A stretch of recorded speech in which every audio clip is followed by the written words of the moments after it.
I believe this guy is a racist. And at the end of the day, that's the only thing that matters to me is getting this racist out. So whatever I need to learn, whatever I need to do, like that's all I want to do. And that's sort of how I started down, the path. Hey everyone, welcome to the Activist Journey. This is a new web series we're doing here at Blue Squad.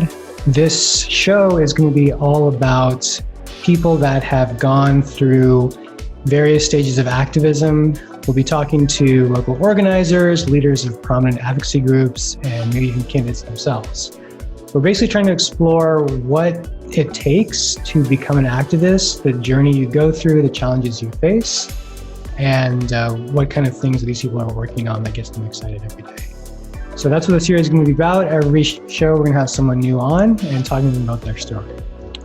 So our first episode is going to be with Anthony Orona. He actually works here at Blue Squad now, but prior to Blue Squad, he has worked on a bunch of different political campaigns. He worked on Julie Oliver's race in 2018. He was involved with I guess that was wishful thinking on my part. Senator Warren's presidential run. He was helping organize here in Austin. And most recently, before Blue Squad, he was working on Eddie Rodriguez's state Senate run. I think there's a lot of folks in political activism that bring a lot of passion, and Anthony has that in spades. But he also combines that with like a clear sense of like direction, purpose, and like how to get shit done. So I really enjoyed talking to him. I know some of the stuff we had talked about during the interview, but just hearing that kind of more personal insight into what he went through to work these different campaigns was really interesting to me. It's a really good interview, and he's incredible. I was on the verge of tears at some times. I'm not going to say which times, but you probably know. And yeah, I'm excited for the next person that we get to come in and talk to us for like an hour and a half. Cool. Yeah, so everyone check out the interview. Hope you enjoy it, and let us know what you think. Thanks.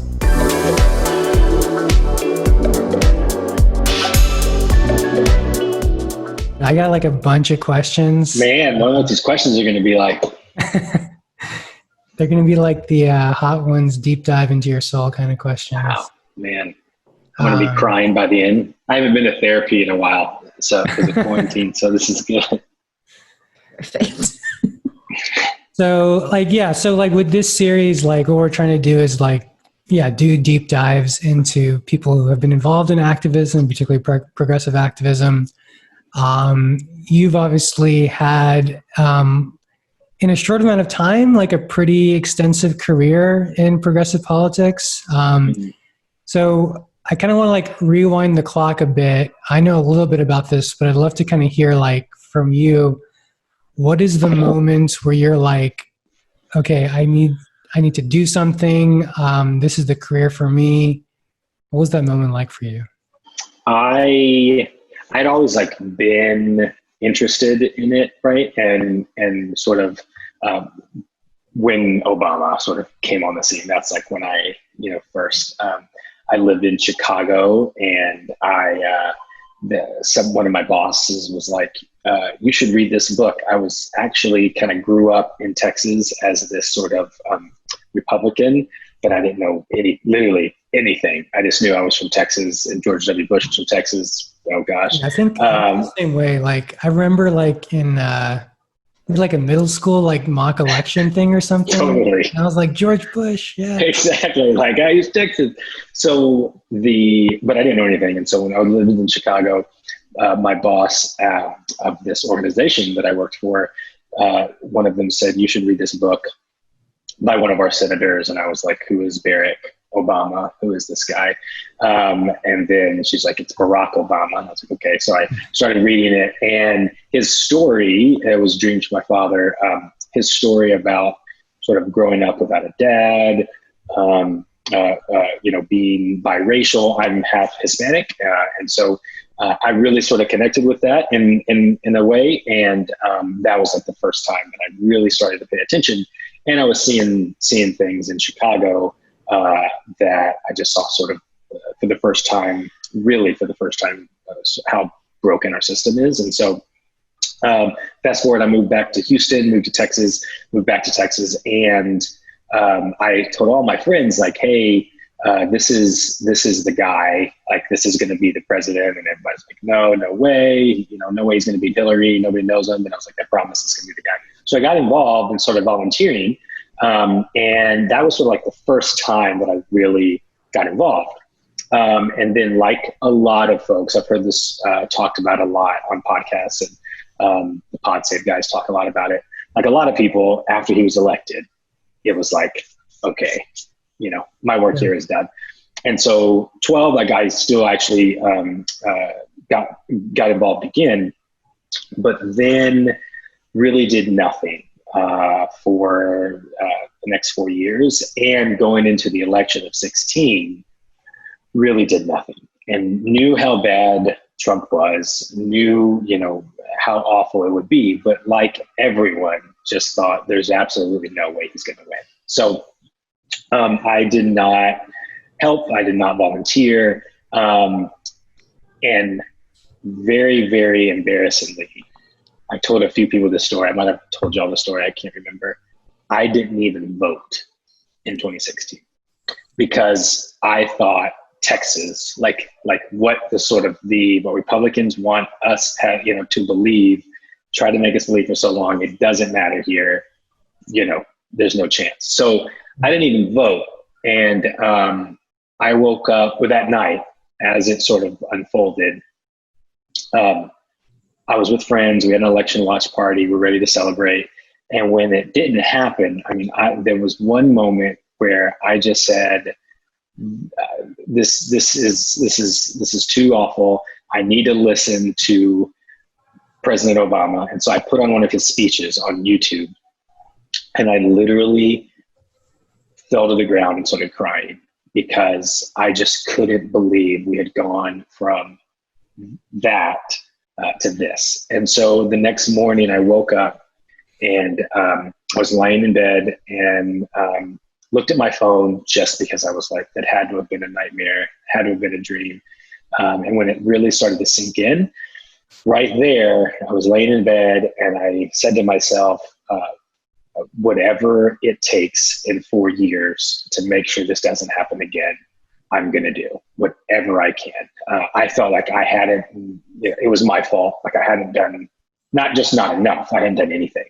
And I remember sitting in bed and saying to myself, whatever I can do to make sure this never happens again. And that's sort of how I started down, the path. Yeah, no, I think a lot of people have kind of had that moment, especially after the 2016 election. I know I had.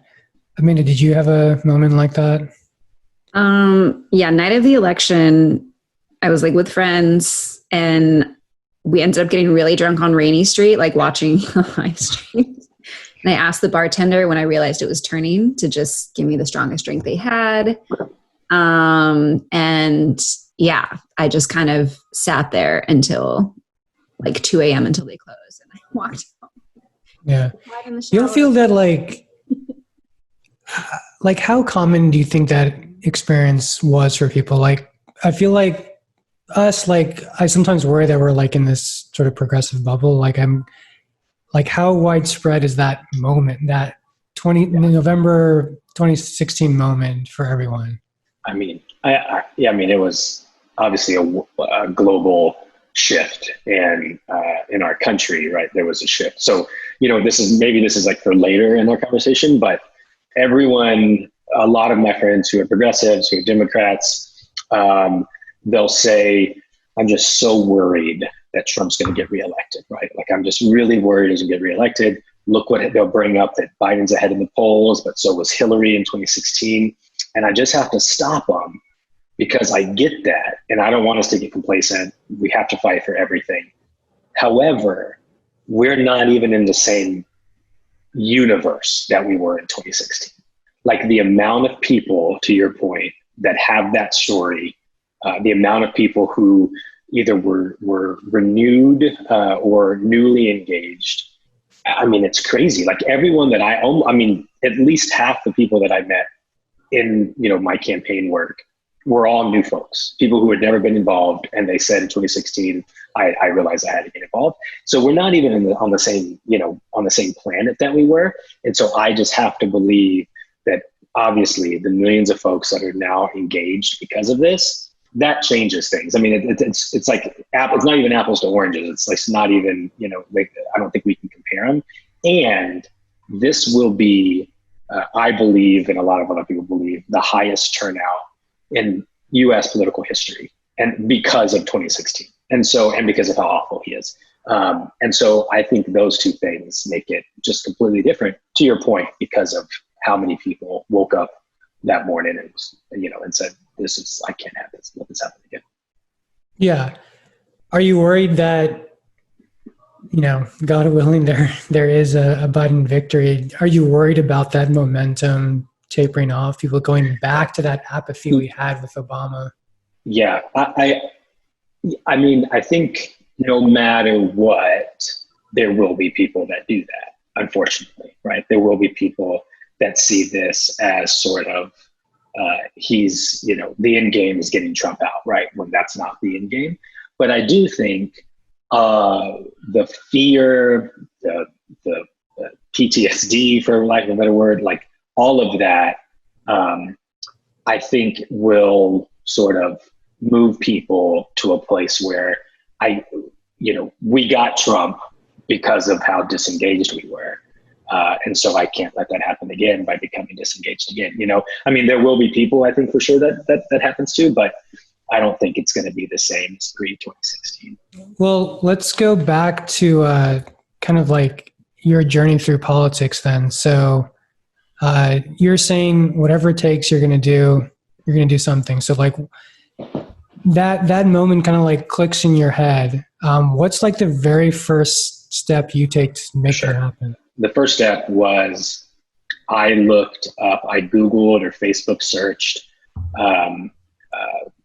Austin post-Trump events, like what is going to happen, what march are we going to do, what meeting are we going to have, and from that I started to kind of go down this rabbit hole of, I mean, to be honest with you, right, like I heard this actually on an onboarding yesterday for a candidate that we work with, and one of the volunteers said, pre-2016, I didn't even know I had a state rep.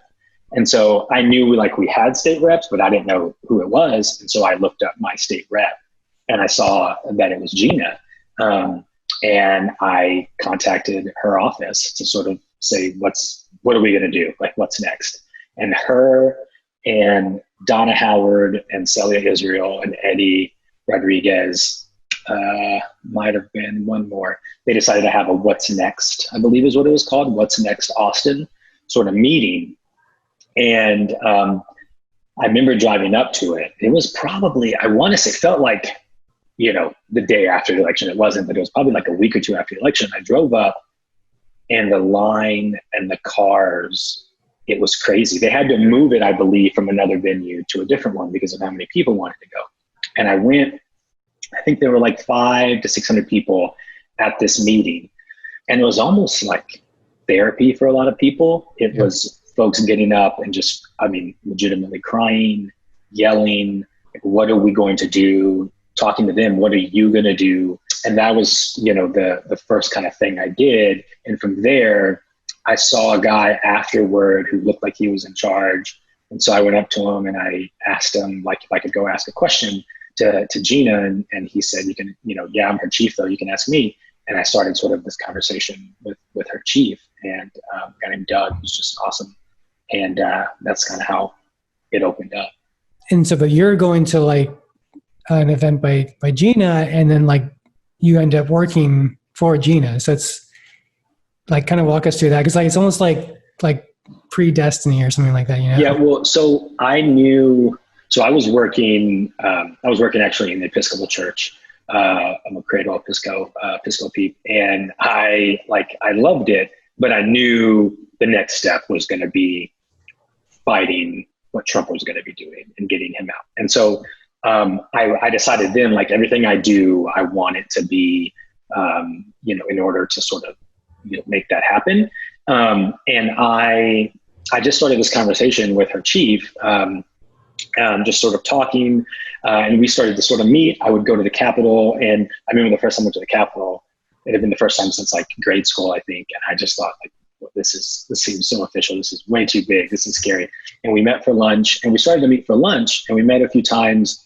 And eventually I sort of just told him, like, I want to do this, full time. This is all I think about. I mean, it was all I think about. How do I do it? Like, what do I do? Mm-hmm. And he had actually worked for this nonpartisan organizing group, this community organizing group called the Industrial Areas Foundation. That's a national group.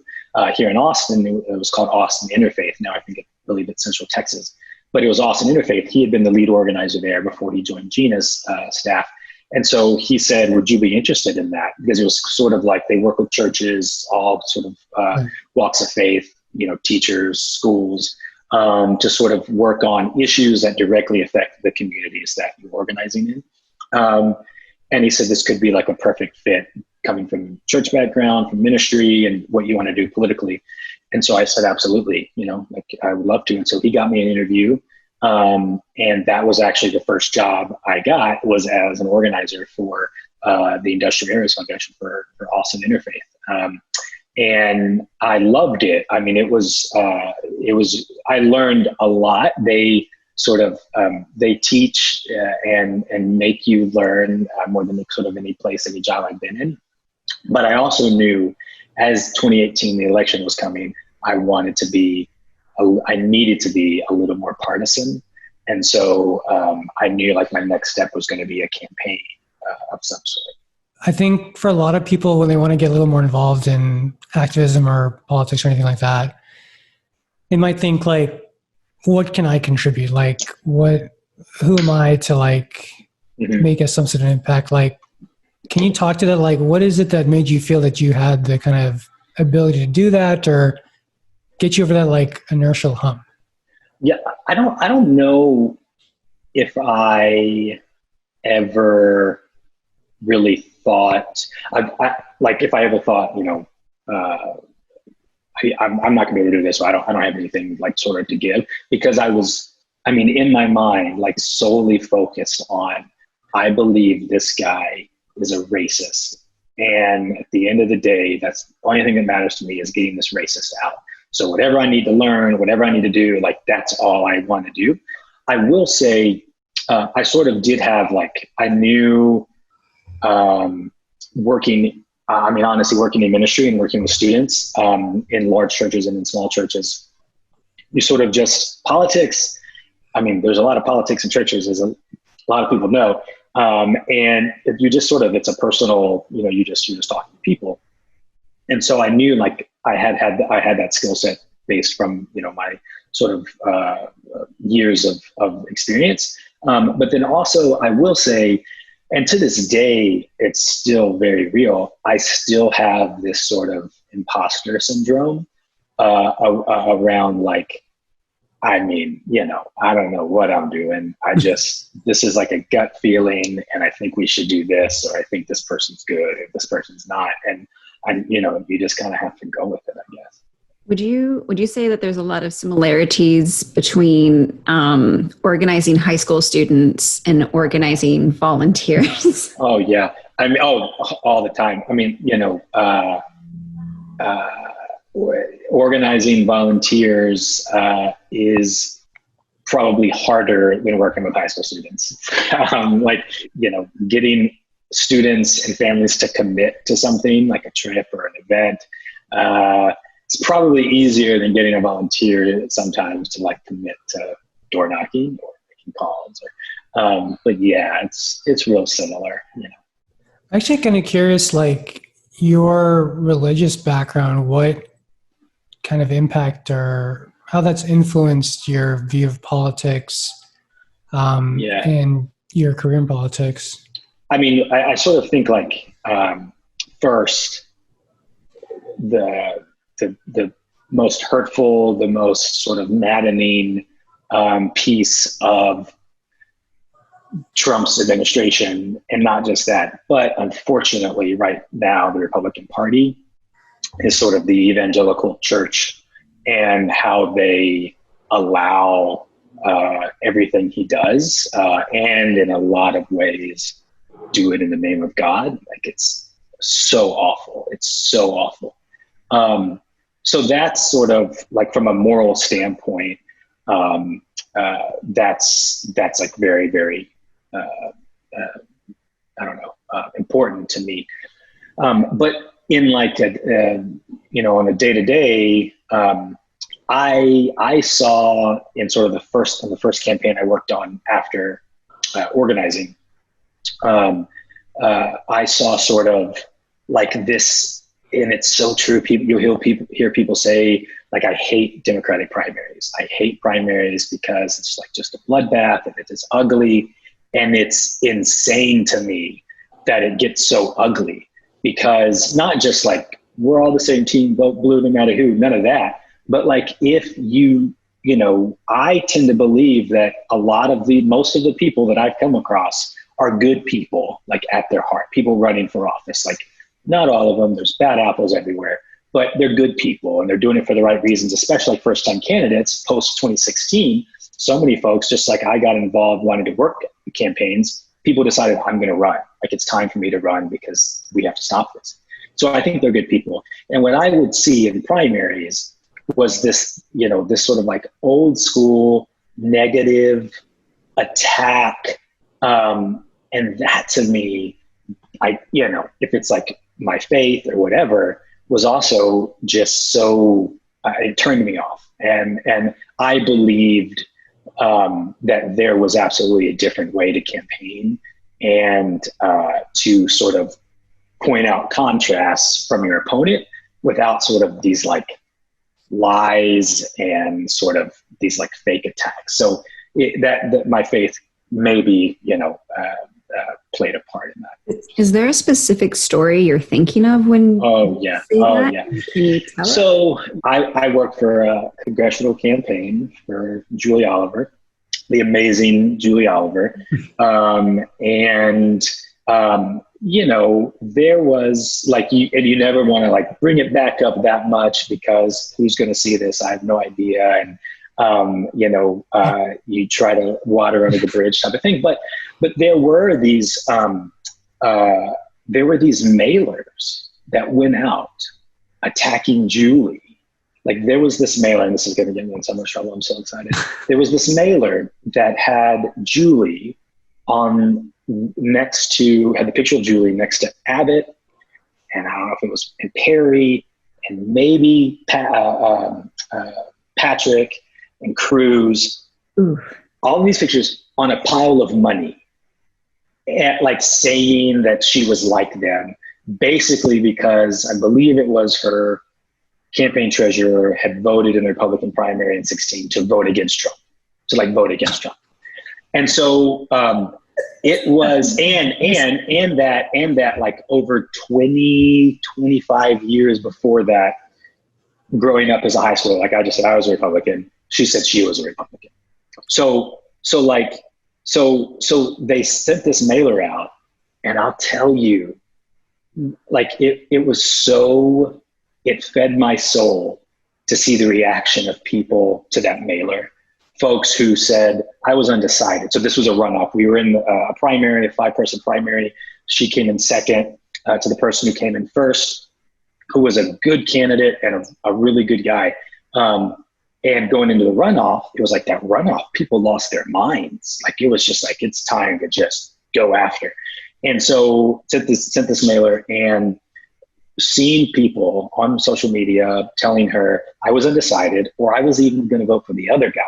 And they sent this mailer, and there was like no reason to attack Julie. Like, there was nothing to attack her on. And we never once attacked. Like, we never went negative. We never said anything like that. We never did anything like that.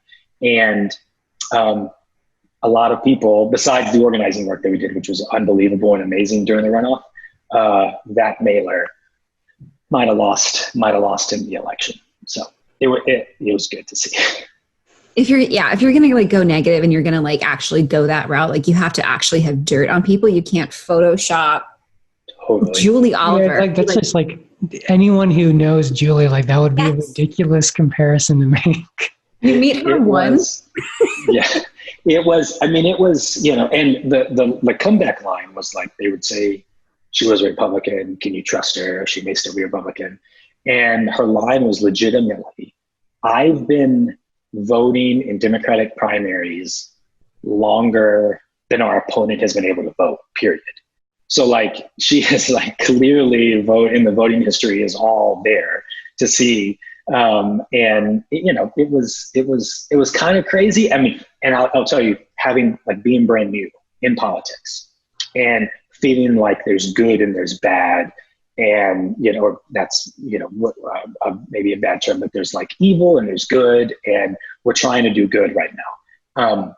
To see that, it was, I mean, I'm about to start shaking thinking about it, because the day I heard about that ad, I was just like, what are people like? Why? What's the point? And it was beautiful to see, though, that it really came back to mind. And there's like don't come out the queen. Just don't. That's not nice. Do it. I think so. During like the Warren campaign, like I started following you on Twitter, and I could definitely get this like competitive vibe from you. Do you think you're a competitive first person? Is my first question. Yeah, for sure. Yeah, I'm probably. I mean, yeah. Unfortunately, in some ways, I'm the most competitive person that most of my friends know, and I hate losing, right, almost more than I like to win. And so it's like that's real for sure. So like that feeling, I'm sure, is common in the political space, whether you're actually like staff or a volunteer. Like, what is your, I don't know, advice, or what recommendations do you give to people in that space where, like, especially like during a primary or leading up to like a very close election, how do they turn that competitive energy into something productive? Well, I mean, the first thing, and hopefully when you started following me with Warren, like we had it was like we were not just told, but most everyone on the campaign with Warren, for sure, like we wanted to go after anyone that went after Senator Warren. But we also just knew that wasn't going to help. Like the story I just told, like it wasn't going to help. It wasn't going to get us more votes. It just wasn't. And so that's sort of one thing to remember, right? Is that like Julie, you know, has like a line that she likes to say that her mom or father used to say. It's like, you might have heard of it, like you catch more flies with honey, maybe. I think that's a line, than you do with vinegar. Mm-hmm. And so like, you're just not gonna get people to believe in you and in your candidate in your campaign by, you know, going negative. There, for sure, it's obviously okay to be competitive. That's like, the point is to win so that your person then can go win the election and get elected. But I think it's like really important to remember that for the random person that you're trying to change their mind, right? Your supporters already support you. Your opponents, you know, non-supporters, they you know, already support whoever. But for the folks that are truly undecided, I don't think it makes any sense to go negative or to, you know, to go that route. It just doesn't seem like that's the most effective way to me. And again, I don't know much about anything, so, you know, I'm wrong more than I'm right. But how about like your family life? So like this, I'm sure politics takes like a big strain on family life. Yeah. When you said dig deep into the soul, you really yeah. Yeah. So like tell whoever's watching this, like, what is that like? What is managing that campaign life with family life? What does it look like? Yeah. So, I mean, that is for sure the hardest piece of working a campaign.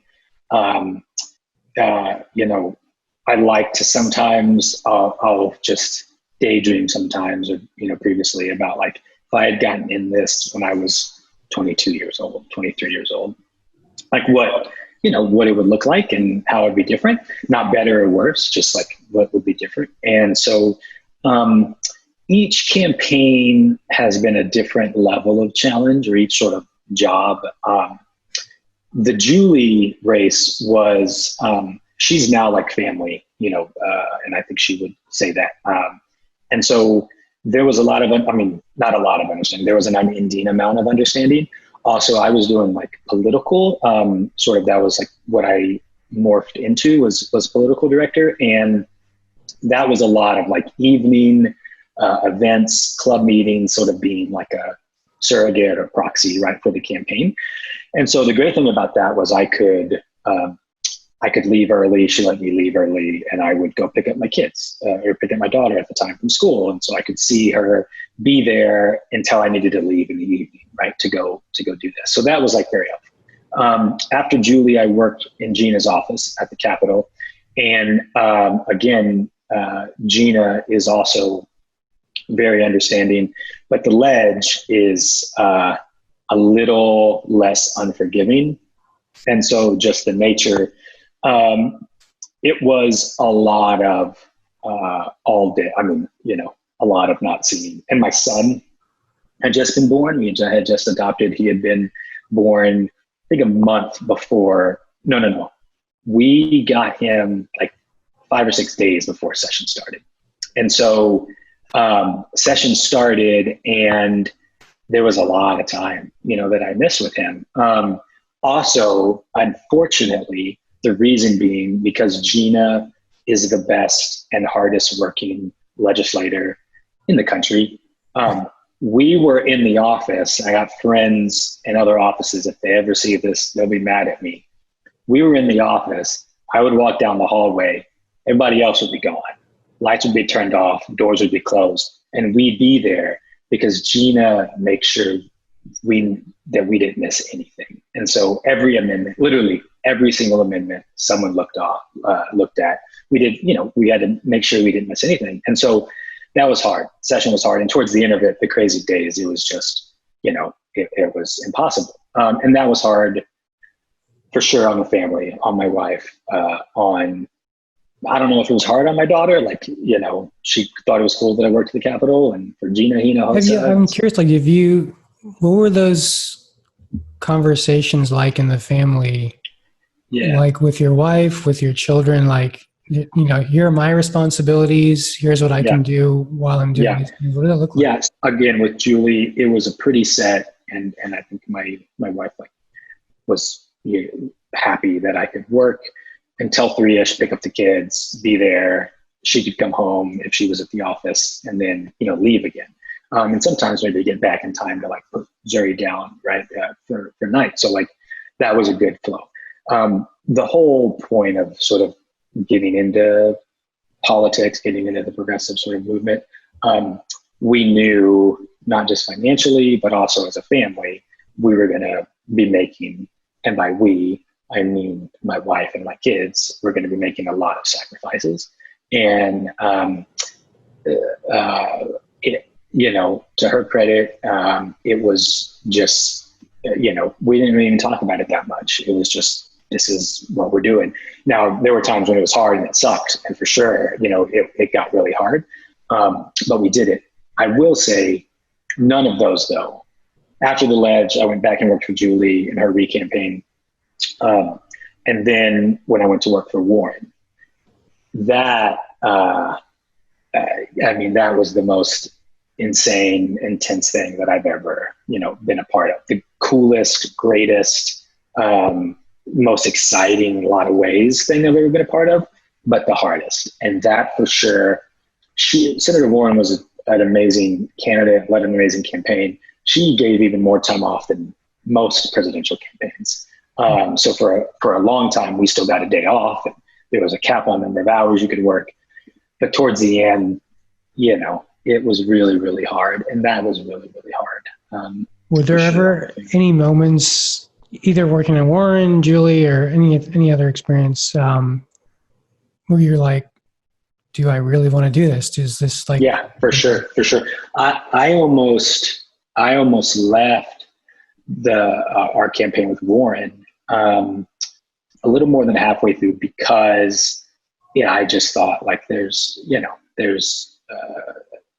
it's just too hard. And I miss my kids, and I'm not seeing them. Like I could go days without seeing my youngest because, I'd get home, he'd be asleep. I'd take my daughter to school, he would be up, and then I wouldn't see him again. So there were for sure times. And my wife was very supportive in whatever I wanted to do. Like there were a couple of times when she was like, I want you to quit. Right. And I'd be like, okay, do you really want me to quit? If that's the case, then I'll quit. And we always got past that, but she was always very, very, very supportive. And, I'm glad I didn't. I'm so glad I didn't. And then I got, kind of got through it. Like what kind of events were you able to take your kids to? Because I went on your Twitter and that's like one of the pinned tweets. Yeah. Bringing your daughter to work. Like how were you able to? Yeah. So with Julie, she came to the office a couple of times and just kind of sort of hung out, like, especially if if we had to have them. With Warren, she would come not often, but some. There were a couple times. There was one time I wanted her to come because we were going to be on a call with Senator Warren, and I really wanted her to be able to like hear her and see her and be there. But she would come, and there were a couple of days where she spent like almost the whole day in the office, and got to know some of our staff, and the staff like loved her because she's perfect, and it was a lot of fun. The cool thing I will say that I'm like very proud of is my daughter, doesn't know Democrat, Republican. She does know, for better or worse, Donald Trump is bad. And she also knows Beto and Julie and Gina Hinojosa and Senator Warren and Kamala, like they're good. And she's like, she loves them. So like in 18, the Beto Julie thing Beto was the coolest, she'd seen him like twice or something, and it was the coolest thing. So she has the Beto shirt. She saw the signs everywhere, obviously. And she just like, if we got to do an event with them, she was like, you got to do an event, so, and like Julie to her was just as cool as Beto. And so she like knows all of these people, Cheyenne. So she loves just knowing my bosses. And so she knew Eddie, knew of Eddie and loved him. But now she's like, my dad's boss, his name is Cheyenne. And so she'll be like, but I'm not going to put myself in the same. No. To her, you are though. I mean, it's been cool to see her sort of, know sort of kind of, who I've worked for and like grow to really like them. I think it's so important to like have that alignment in your family with what you're doing. And Amanda, do you ever talk with Osiris about these things? A little bit. So I'm a single mom. So like I have him for most of the time, but I usually like let my parents take him. They live like close by and they've got like a freaking farm set up. So he like gets to live his best farm life. And they're not voting for Trump this year. I mean, sure of that, but they both voted for Trump in 2016. So like there was like a re-education, and like my Osiris would come back and like be saying things like I don't completely agree with. Yeah. So like we've definitely had more conversations about it, and like I'd be sure to like throw in wherever I can, like this and this. Like I had the city council call, like just going the whole day yesterday. And so he like got to hear a little, so it's like always in the background and stuff. But yeah, I tried to take him to one of the Warren canvassing events actually. It didn't work out, but like I wanted him to like walk with me and stuff. And I was really excited. There was like a few people who showed up with their kids. So yeah, it'll happen eventually. He just turned 6. So I'm like, so yeah. That's about when Zuri, she went canvassing with me a couple of times when I was working for Julie. And, that was cool. I think like for her, I just want her to like sort of know this is what, as a family, like what we believe in. This is who we believe in. Maybe actually not even like what we believe in just yet. Now that she's 9, it's probably a better time to start that. But like, this is who we believe in, right? Like these are the people, and that's interesting to me because like you're in a way it kind of feels like you're using it's not I don't say this in a bad way, like you're using politics to help create a cultural norm or set of family values, For right? sure. For sure. Yeah. And yeah, like those people like help create like archetypes for your children to then follow. Oh yeah. I mean, if there's a picture we went, I think it was Pride, maybe 2 or 3 years ago. Like one of the coolest things was that we always got to march in the parade with like the Julie's campaign or Gina's office, and so Zuri got to march in the parade and just loved it, right? I mean, loved it. But there was one, I have an Instagram post where there's, she took a picture with Julie, with Gina, and with Wendy Davis. And it was like, if my daughter turns out anything close to these three, then, wrap it up where I'm good, And so it is sort of like you want her to see these people and just sort of know, like she doesn't understand it maybe fully right now, but as she grows up, like my dad worked for Congresswoman Julie Oliver, and look at her now, right? And like, these are things I believe in her, and what does she believe?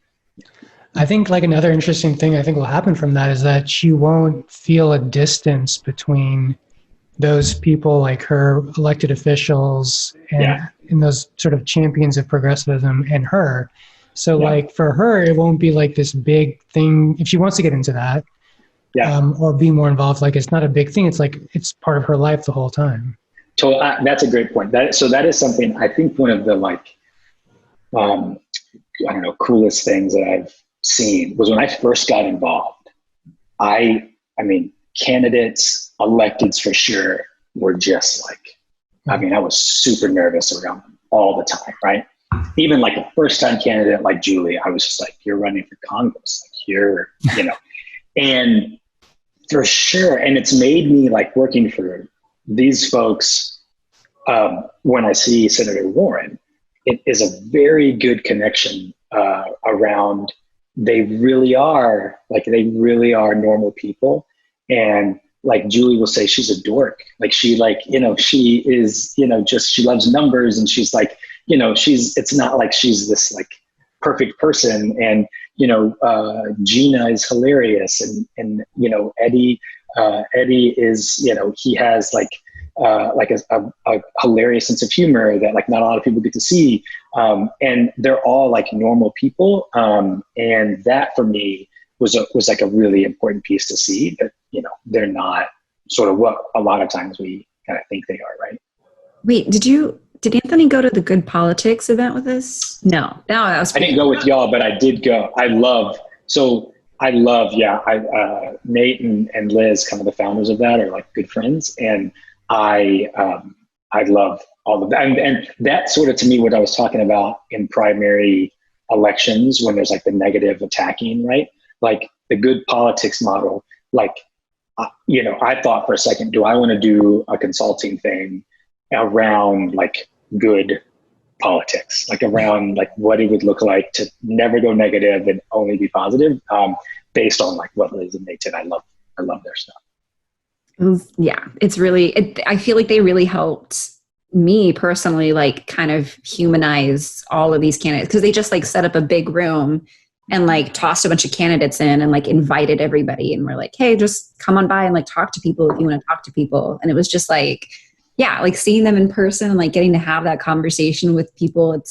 I feel like that's like what we should be doing and like what we are doing, and like just, connecting a little bit more on a personal level with people. I think that's totally important. Like you're talking like the first time you meet these folks and like just they seem normal. Like, I've been at like a happy hour thing with Lloyd Doggett, Congressman Doggett, and it's just like, he's just a dude, like he literally wants to hear from people, and like you can talk to him, and it's like he's like more interested in what you have to say than like anything, right?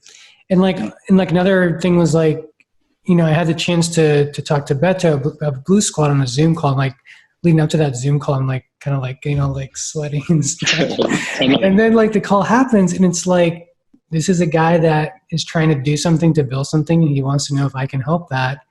And it's a totally normal conversation, just like the thousands of other sort of like client conversations I've had, you know? Totally. So, that was, go on. No, I have a real quick dumb question, but like what representative would y'all talk to and then like cry later because it was so amazing? Oh my gosh. Oh, what I mean, I think like AOC was the first person that comes to mind, honestly.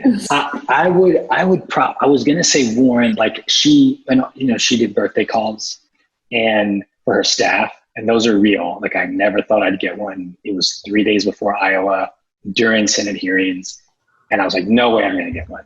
And she called me and we got to talk like a minute, but it was the coolest thing in the world. So like, I was going to say her, but like, you know, since I got to talk to her, I got to meet a couple of times President Obama, and Michelle once, but I didn't like actually, like I talked to them the second time, like for a couple of minutes, but like, if I could have a sit down conversation with them, that would be like, you know, also, you know, Bernie would be pretty, entertaining and pretty, I think, like awe sort of inspiring. Yeah, actually, what to like sit down with him. What's like if you could do like a dinner party with 3 people? Oh, that's easy. Bernie, probably AOC, and Warren. That's what I would. Yeah, mine would be the same as yours, except I would want Michelle Obama instead of Warren. I mean, I'd want all of them, but like if Michelle Obama and AOC and Bernie, I would like. Yeah. Which should probably just like cry the whole time. Her damn speech yesterday was, I mean, I just saw it this morning and like, I'm going to make Osiris watch that one with me. I'm going to sit him down. And here's the thing though, it's so maddening to me that we're actually talking about it, that it actually happened, that it had to happen, that she had to talk about this. Just, I can't even fathom what human being does that to anyone, right?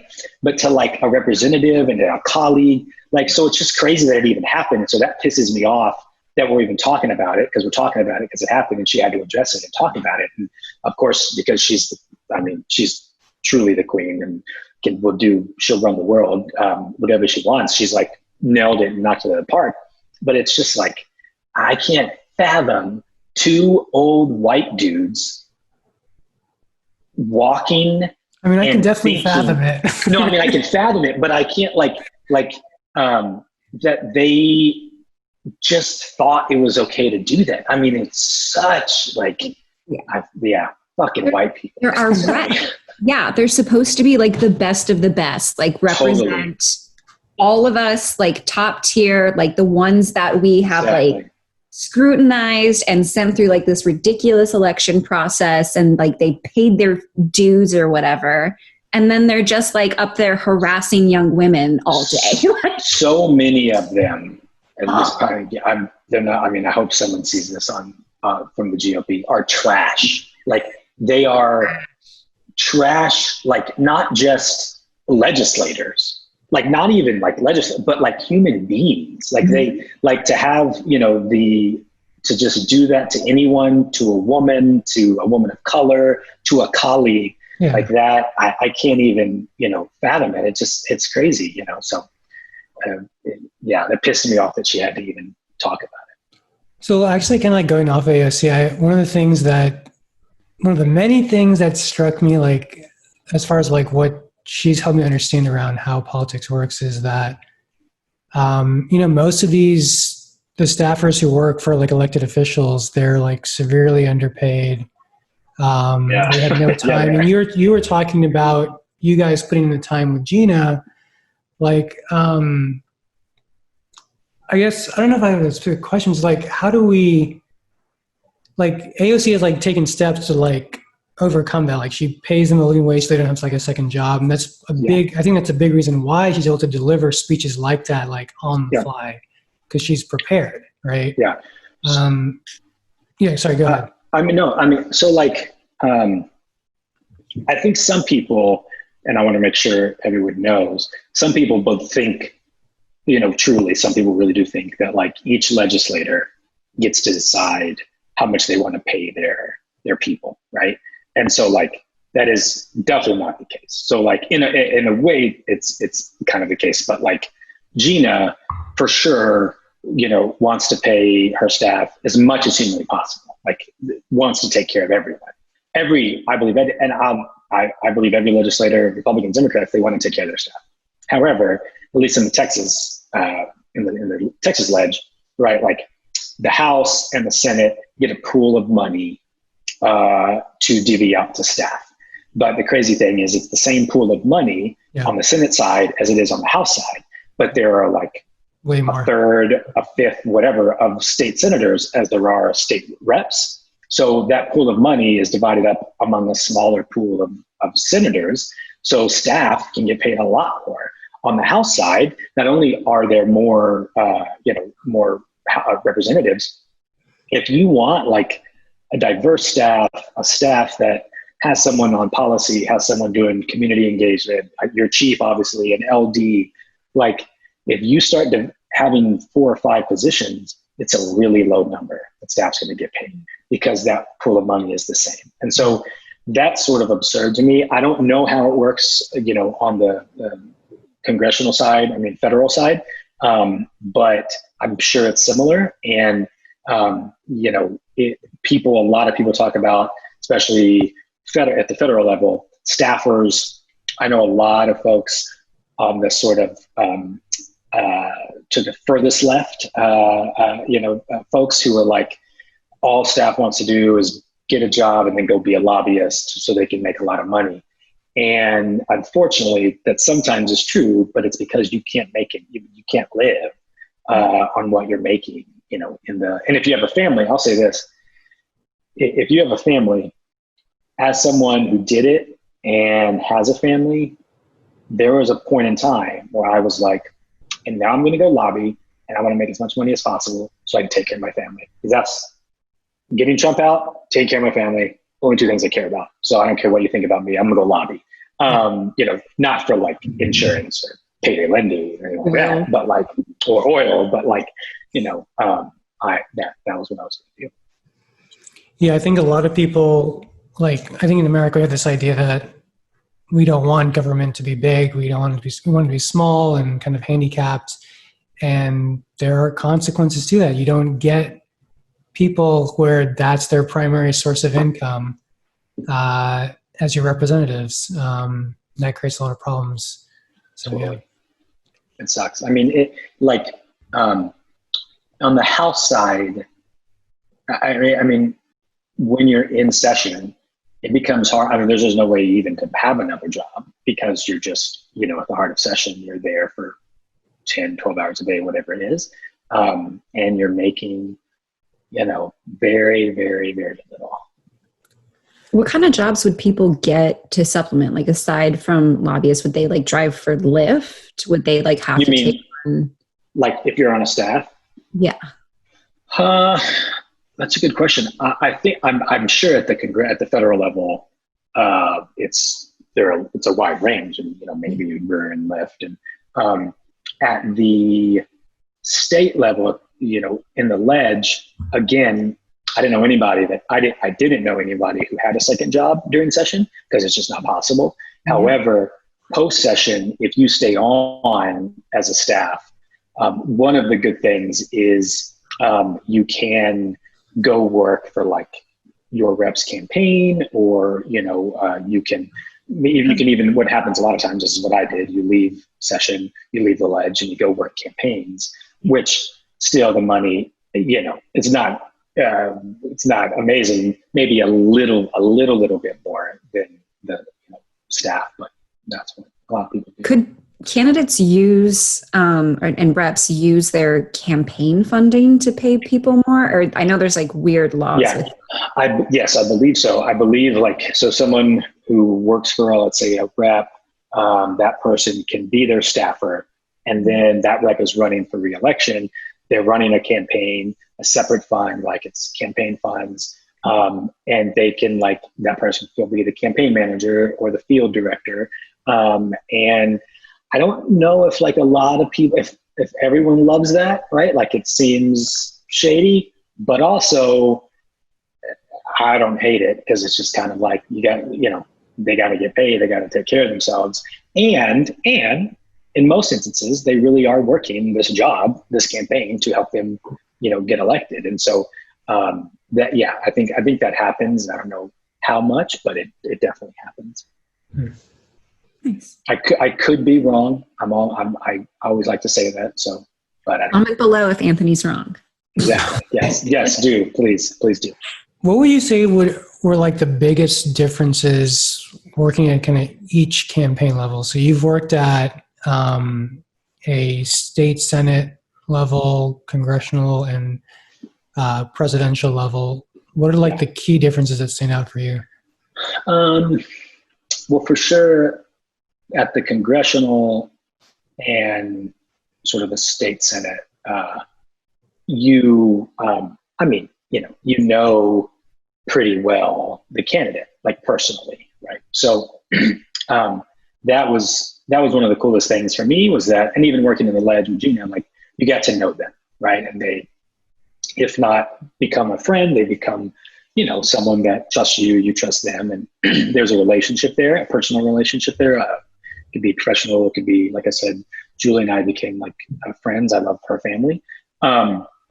With presidential, clearly, like, you're not, I think a lot of people, we would get volunteers who come in, or just random people that would come in, and they'd come into the office with Lauren and be like, you need to tell her to blah, blah, blah. Like, okay, I'm going to call her right now. Right. The suggestion is right there. And then even some people who knew how it really worked. I know you're not going to talk to her, but tell her campaign manager. It's like, I've never talked to campaign. I mean, like on this like call with like hundreds of people. So you don't, it's very different, right? Like it is more of you see them from afar. You'll be on calls with them, and there's somewhat of a personal, but it's very limited. And so that's a huge difference. And some people, because of that, they actually prefer working congressionals, I know some campaigners who have tons of experience. When there were 78 candidates in the Democratic primary, I was like, go work for one of these. You have a lot of experience. You could go work for anybody. Like, I prefer congressionals because I know the candidate better, right? It's like, I feel more of it's like it's more of an impact. That's one. The second piece is, like, obviously, then this last presidential Democratic primary was unlike anything that, we had ever seen. It was so hard because of how much noise there was out there. It was so hard not to, like you said, on Twitter, you could see that was competitive. We were really supposed to not like attack other candidates. And I didn't want to either, but like other supporters, right? Or other staffers of other candidates. Like if they said something negative about, your candidate, there was one instance, one of the candidates said, my boss was lying. She said she wasn't. And that like was a really big deal for a while. That was super hard to not want to just blast everybody. Right. Because it was talked about all the time, because it was like it was the national story. That was different. Congressional, it's not, or, in state Senate, there's not as much like press, there's not as much. And so it may not feel as heated, even though like on sort of in the Austin, Travis County area, it definitely gets like that. And we've seen it happen recently in a couple of races, but that was a major difference. What are like the kind of things that stick with you from like the last kind of 4 years of political experience? What's in your mind when you think about that? Man, that's a good question. I haven't thought about that. I think the first thing is, in my experience, I won't speak to everyone's experience, but in my experience, these people, the people that are running, are, like I said, good-hearted, doing this for the right reasons. That's what's really stuck out. I think, and it could be that I was lucky. I made it sort of it didn't start like this. And then as I sort of started going down the path, it was like on purpose. I didn't work for a male candidate until Eddie. And that was sort of on purpose. Like I, just wanted my daughter to know that, not could they just do it, but usually better, actually. Women are better at it. And so like, that was like important to me. But they're good people. And I got lucky that I worked for Julie and Gina and Eddie and Warren. They're all like true. But I think the other thing is, we cannot allow someone like Trump to ever ever feel like he has a chance at attaining this platform that he has, right? And not just Trump, but all of the other trash human beings that do. And I'll say this, a lot of people aren't going to like this, and I have friends who are going to hate this. I used to really not believe that all Republicans were bad. Like I really believed that. Some people would fight me on that, and like whatever, like it's fine. But I really used to believe that they all weren't bad. Now it's like harder and harder to not believe that anybody that supports, allows, doesn't just do everything they can to stop this guy, and assholes like him, that they're not bad. Like they're not, an awful human being. I have friends because of the church, right, that are conservative. And I don't know how many on Facebook have stopped following me, right, or deleted me. I've gotten rid of a couple, but I don't know. But I know that we like differ in opinion. One of my best friends, we talk almost every day, and he's a Republican. He in 2016, to put it out there, he voted for Trump, and that was like really, really hard, because it wasn't just a friend or like someone I knew or even family that I don't give a shit about, right? It was like one of my best friends. That was really, really hard. So I just took it upon myself, and a lot of my friends didn't think this was the right way to go about it, just blasting anyone that supports Donald Trump, like blasting. I want to embarrass them. Like I want them to feel shame for supporting this guy. Maybe that's the wrong way to go. It really could be, and I'll admit that. But I feel like you should feel shame for supporting this racist, this hateful human being. And I don't know if that's been effective or worked for him, but I do know Trump's sort of conduct the last 3.5 years, his conduct around the Black Lives Matter movement and around COVID has forced him to say, I'm not going to be able to vote for this guy. I don't know if he's going to vote for Biden. We found the line. Exactly.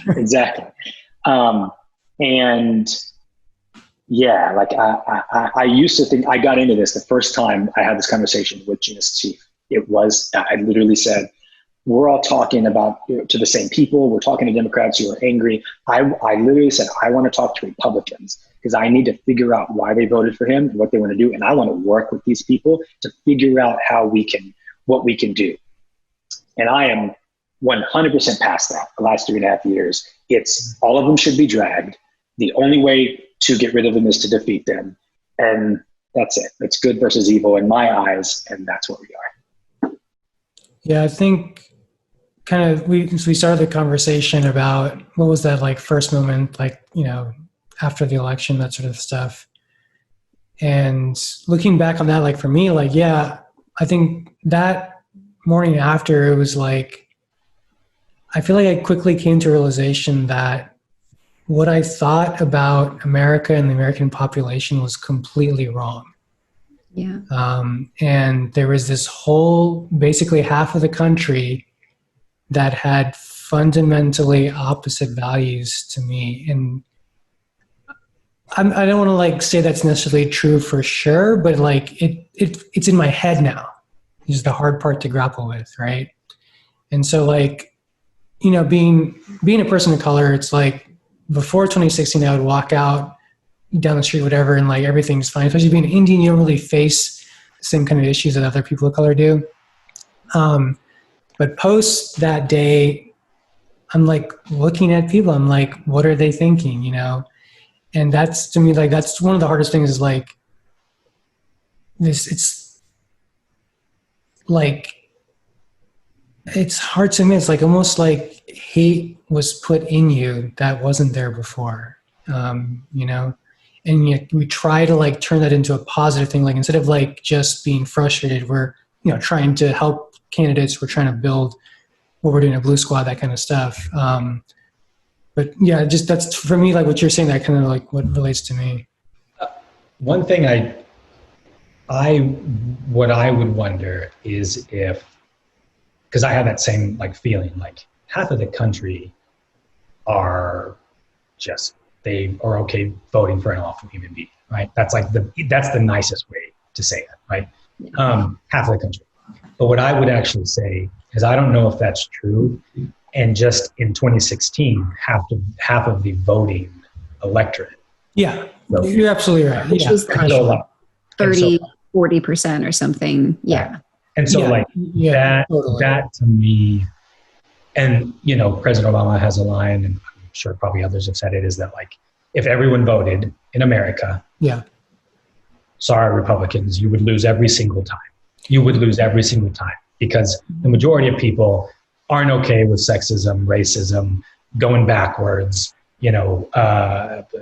deporting millions of people. Like the majority of the country, I believe, feel that way. But that doesn't matter if they're not voting, right? And if they're not involved. Well, that's the other thing that's like something we talked about early on in the conversation is, after a Biden win, do we go back to that apathy? That's actually the scarier part, right? It's like, why don't people care enough? Or what do we need to do? Like, we always say this, like Trump is not the cause of things. He is the symptom. He's like the sore at the top of your, whatever is building up in your body. We can't go back to like just thinking everything's okay. What do you think is needed to make sure that apathy doesn't just come rushing back in? Yeah, I mean, I think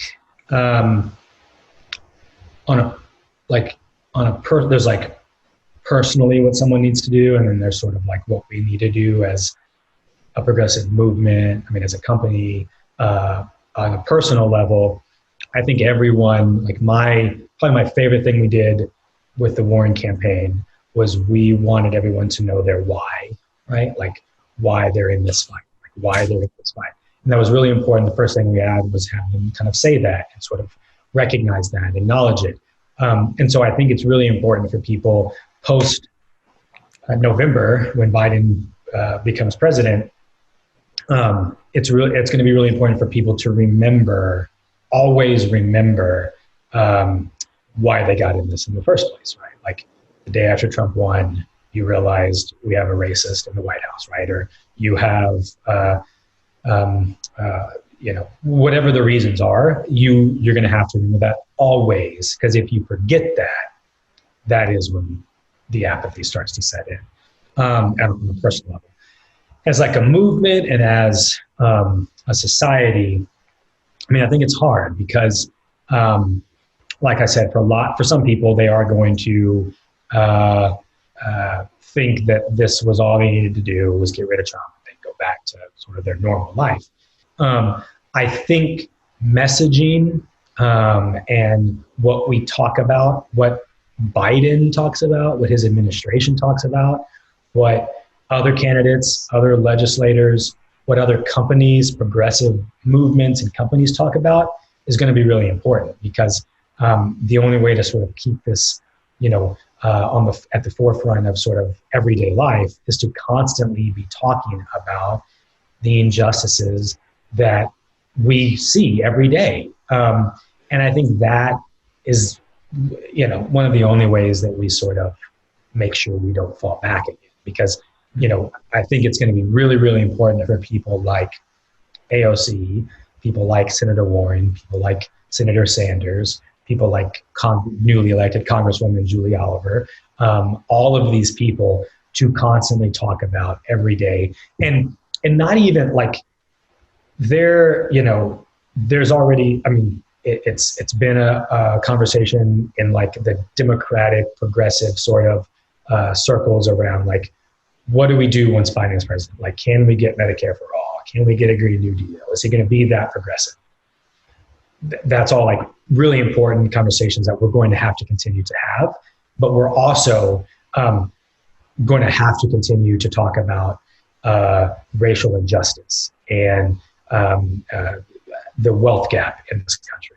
And everything that sort of has brought us to where we are, like that's going to have to continue to be at the forefront, because if not, then people will start to slide back. Yeah, I really love that the Black Lives Matter movement has been refreshed throughout this whole thing. Like, I think that's going to really help. Like, if and when Trump is not reelected, I think like people are still going to like go out and protest more, and like they're ready. Like the awakening has happened, and now they're like finding the causes and movements that they care about and like getting involved and just kind of sticking with that. And I think it's going to be like, personally, like I have a lot of my friend groups. I like made sure they were registered to vote, and then I would like pressure them to go vote, but that's like the most they would do.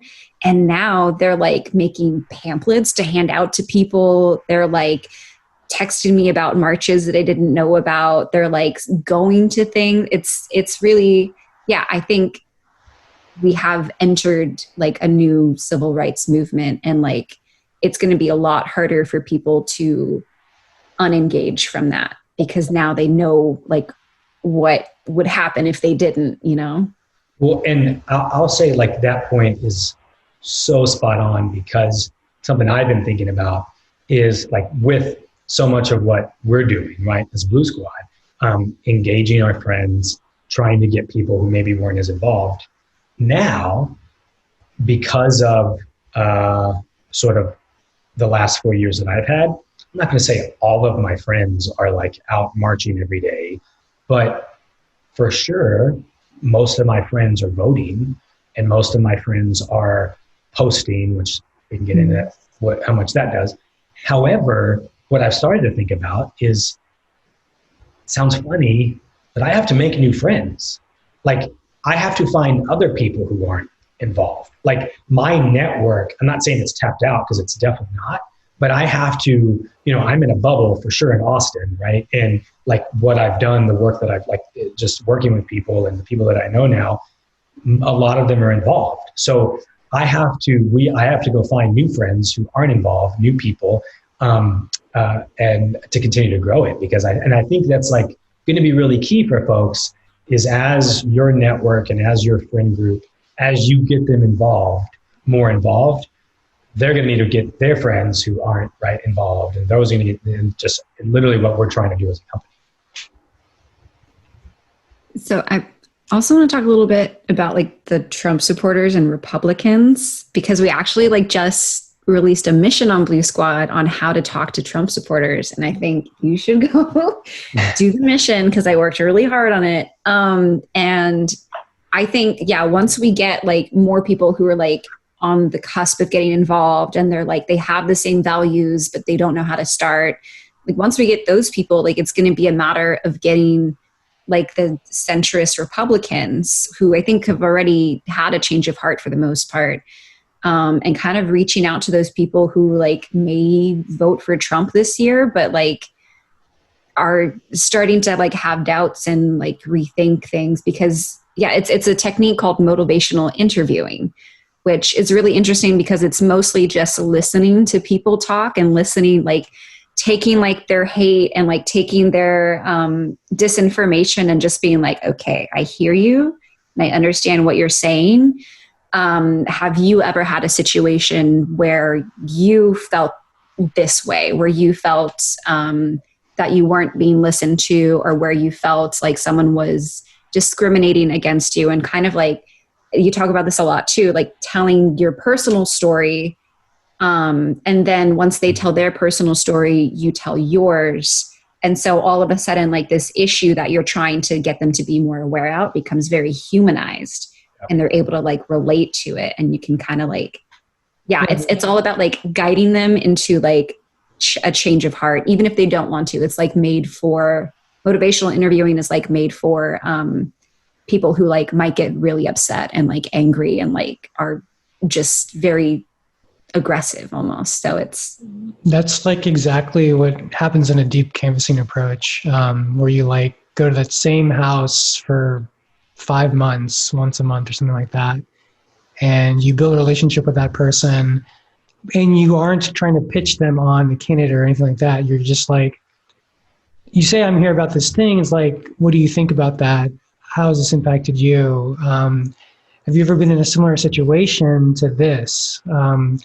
They had, I think they used this really effectively. I don't know exactly what the situation was, but it was trying to get people to come around on this like gay rights issue that was happening in a local area. It was protection for transgender people. They were being fired. It's actually, that's the video, and the mission is like the guy going to this one house and like talking about transgender rights. And like this woman who's at the door, at first she's like, I'm so against that. Like, they'll hurt our children. Like, that's what they do. And he was like, well, do you know someone who's transgender? And she said, yes. She was like, yes, my nephew is like now my niece, and I guess he wants to be called a woman. And then they just had like a full conversation. It's like an 8-minute video. It's very, very nice. And by the end of the conversation, she went from like a 6, like very against, to like a 2, like I would vote for those protections, because her niece had actually been fired from their job when they went dressed as a woman to their workplace. And the workplace was like, no, you're out of here. And she was like, actually, yeah, that has directly affected someone I care about. Yeah. And I think like what sometimes is hard for, how do I say this without getting in trouble? That is hard for certain movements in the progressive movement. What's hard is that it's all or nothing. Yeah. That either you're for everything, you are Green New Deal, Medicare for all, both things that have to happen and are needed, and everything else that I believe, or you are awful. You're a neo-lib, right?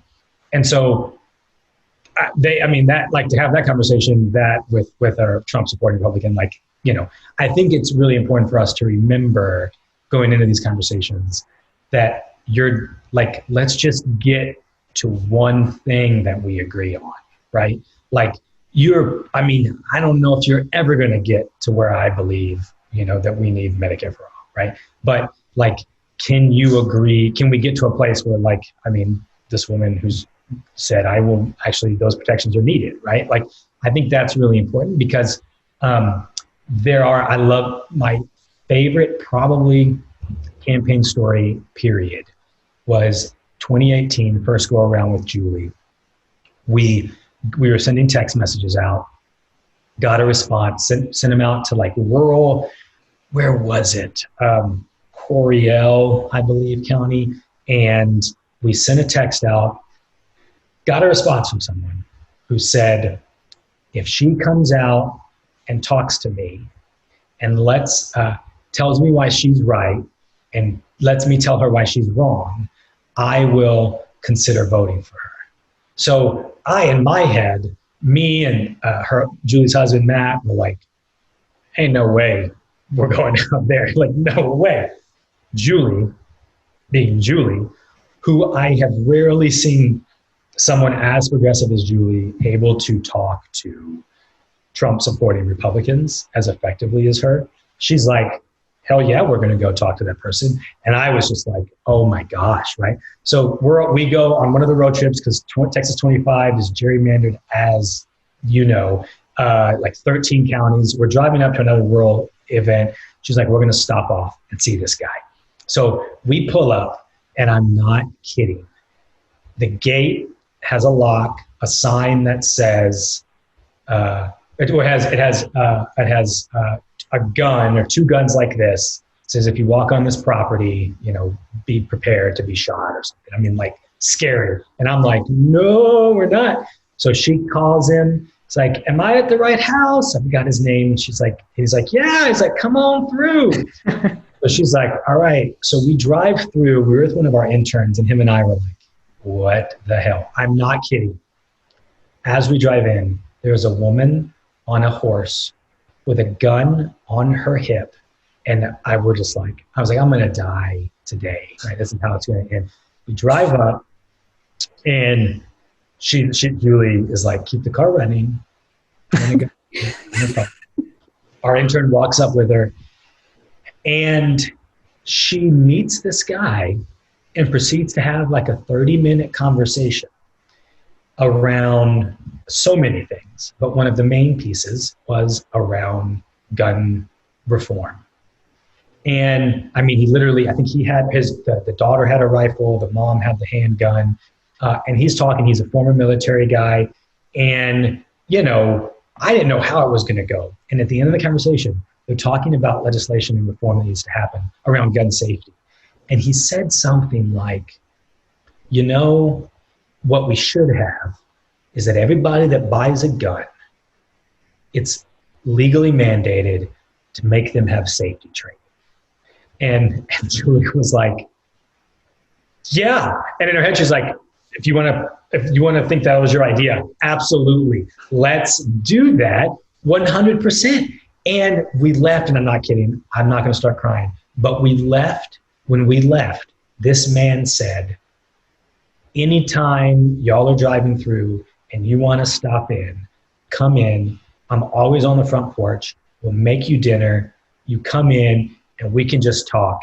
And it was like, and I mean, he didn't say he was going to vote for Julie, but what he also said was, Roger Williams has never once come out here. No other candidate that's ever run has ever come out here. And I'm pretty positive he voted for Julie, even though he disagrees with her probably on like 99.9% of stuff. He voted for her because she came out and talked to him. They had this one agreement that they could come to, and he just saw like, she's the real deal. And that was... He's a real person. He's a real person. It was, I mean, when he said, I think he even said supper. He was like, come out, I'll put supper on. We can just talk. I'll get you a drink. I mean, it was just like the most beautiful thing ever. And it sounds like a fake story. Like I've heard those kind of things. Like, no way, that never freaking happens. It like really happened. And it was like, I mean, it was beautiful. It was so good. Amazing. I mean, yeah, I think we talk about like what it takes to keep that progressive movement going. And I think that's exactly it. It's thinking of politics as not like a 4-letter word, but as like a regular thing you do because you care about your community and the people that you're around, and you take ownership over it, not that weird person or like my crazy relative. It's like, we're going to have a conversation because we both care about the community we're building together. Like, I think in like when you have that, it's, I don't know, is this like a British thing? Like the truth will win out or something like that? The truth will out? Yeah. Anyways, like basically the idea, like if you can just have like a real conversation, like what is really needed will manifest, right? People drop away the pretense and stuff like that. And it just so happens, I mean, that a lot of progressive ideas are like really the path forward. So, and not that crazy. Yeah, I think that's all we got. Anthony, thank you so much for joining us. I guess I conscripted you since you were forced to do it, but appreciate it nonetheless. Yeah, so this is like our first episode. I think it's been fun for anyone listening. We hope to do more of these. Let us know what you thought about it, what you liked, what you didn't like. We're going to be doing more of these with folks to kind of just really dig into what their experiences are as progressive activists, what it's meant to them, how it's impacted their lives, and we're going to keep doing it.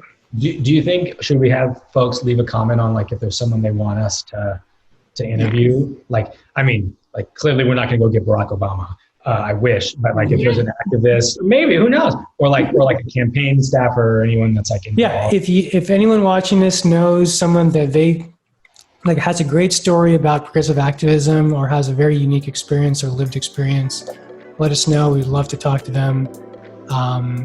The idea behind the show is all about the actual story and actual experience you go through to become an activist and how that shapes your thought.